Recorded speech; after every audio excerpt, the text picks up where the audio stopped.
नमस्ते फ्रेंड्स, आपका संकल्प क्लासरूम में स्वागत है।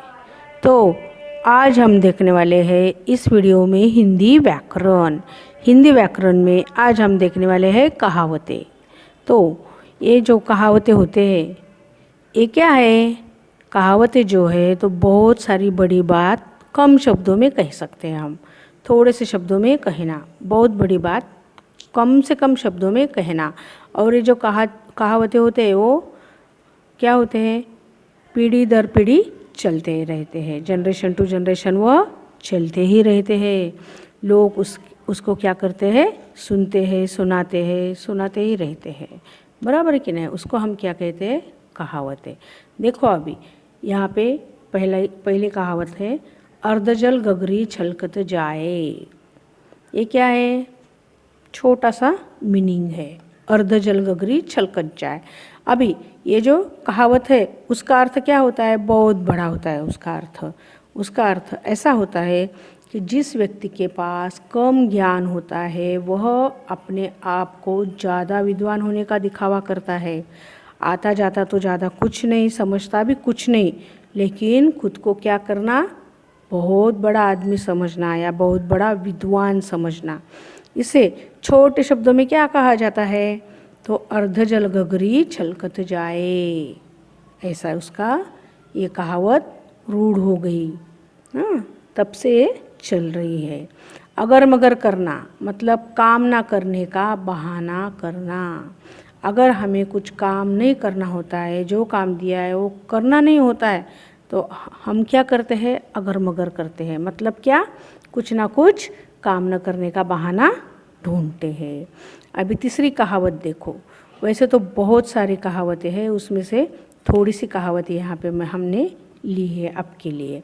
ये जो कहावतें हैं ये सब एग्ज़ाम में आती है। 5th स्टैंडर्ड से 10th स्टैंडर्ड तक एग्ज़ाम में पूछी जाती है कहावतें।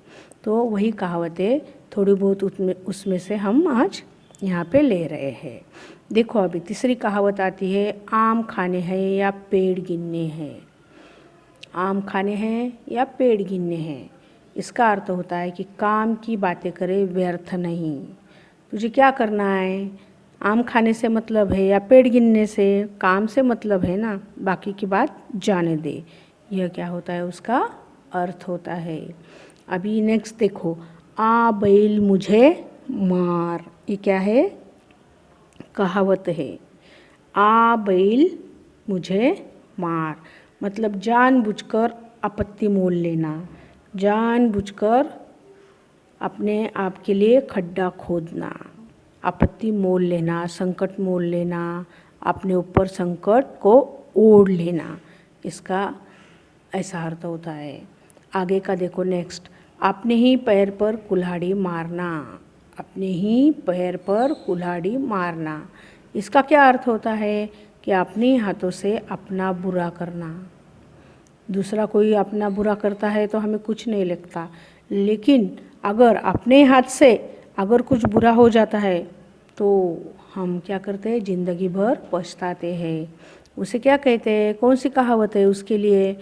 उसके लिए यह कहावत है कि अपने ही पैर पर कुल्हाड़ी मारना, यानी अपने हाथों से अपना बुरा करना। अभी देखो आगे की कहावत, अंत भला तो सब भला। अंत भला तो सब भला, क्या होता है उसका अर्थ? अगर आखिरी में परिणाम अच्छा हो जाए तो समझो सब कुछ अच्छा है। बहुत सारी कठिनाई काम करते समय आई, हम जो काम कर रहे हैं उस समय बहुत सारी कठिनाई आई, लेकिन अंत में क्या होता है? काम अच्छी तरीके से हमें जैसा चाहिए वैसा पूरा हो जाता है। तो हम क्या कहते हैं उस समय हम ऐसा कहते हैं कि अंत भला तो सब भला। अभी देखो अगली कहावत है, अपने पैरों पर खड़ा होना, यानी जिम्मेदारी संभालना। बराबर है? अपने पैरों पर खड़ा होना, खुद सबकी जिम्मेदारी संभालना। दूसरी कहावत होती है, अपना उल्लू सीधा करना। अपना स्वार्थ सिद्ध करना। अपना जो स्वार्थ है, अगर कोई कुछ काम कर रहा है तो हम भी वहाँ पे जाते हैं और अपना स्वार्थ जब तक पूरा नहीं होता तब तक वो काम करने का दिखावा करते हैं। जब भी हमारा स्वार्थ होता है वो पूरा हो जाता है, हम वहाँ से भाग जाते हैं। तो उसके लिए क्या कहावत है, अपना उल्लू सीधा करना, यानी अपना स्वार्थ सिद्ध करना, स्वार्थ मतलब सिद्ध करना, ऐसा होता है। नेक्स्ट आती है कहावत, उल्टा चोर कोतवाल को डांटे। उल्टा चोर कोतवाल को डांटे मतलब अपराधी अपने अपराध को स्वीकार करता नहीं है, उल्टा पूछने वाले को ही धमकाता है।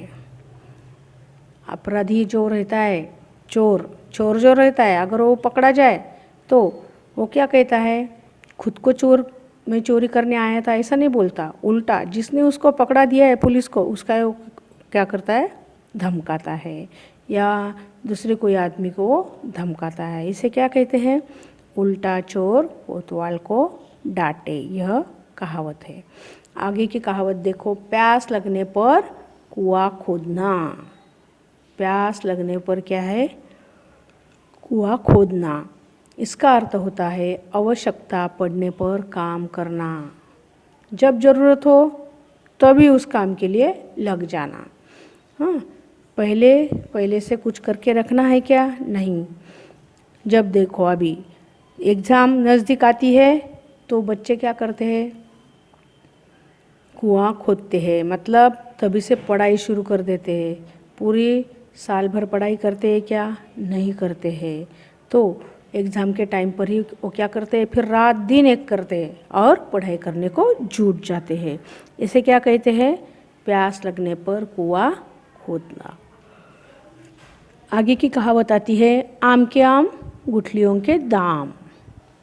आम के आम और गुठलियों के दाम, बहुत अच्छा अर्थ है इसका। देखो, एक कार्य से बहुत से कार्य सिद्ध होना, एक कार्य करने के लिए बैठ जाना और उसमें से बहुत से हमारे जो कार्य रहते हैं छोटे बड़े, वो सब सिद्ध हो जाते हैं।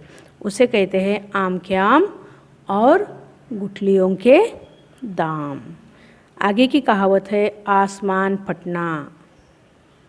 आसमान फटना, इसका अर्थ होता है अचानक मुश्किल स्थिति निर्माण होना या बहुत बड़ा संकट आना या आपत्ति आना, बराबर है। इसे क्या कहते हैं, आसमान फटना, यह कहावत है। नेक्स्ट देखो, आगे कुआं पीछे खाई। आगे कुआं पीछे खाई, इसका मतलब होता है सब तरफ विपत्ति। इधर भी देखो संकट, उधर भी संकट, जिधर देखो उधर संकट, मतलब आगे पीछा, आगे कुआं पीछे खाई।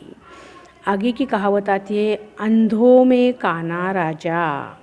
अंधों में काना राजा, जैसे कि मराठी में है म्हण यानी कहावत, मराठी में क्या है उसके लिए, वासरात लंगड़ी गाय शहानी। वैसे ही हिंदी में क्या कहते हैं, अंधों में काना राजा, यानी क्या होता है कि मूर्ख मंडली में थोड़ा पढ़ा लिखा भी विद्वान और ज्ञानी माना जाता है। मूर्ख मंडली जो रहती है उसमें एक आदमी थोड़ा भी पढ़ा लिखा होता है तो उसे वो क्या समझते हैं, बहुत विद्वान है, ज्ञानी है, ऐसा माना जाता है। इसे क्या कहते हैं, अंधों में काना राजा। विद्यार्थी मित्रों हो, इस वीडियो में हमने देखी कहावतें। वैसे तो बहुत सारे कहावतें, उसमें से कुछ कहावतें यहाँ पर हमने आपके लिए लिए हैं और उसका अर्थ समझाने की कोशिश की है। वीडियो देखने के लिए धन्यवाद। अगर आपको कोई प्रॉब्लम हो, कुछ प्रश्न पूछना हो तो आप हमारे वेबसाइट को भेंट दे सकते हैं या हमें ईमेल भी कर सकते हैं। वीडियो देखने के लिए धन्यवाद।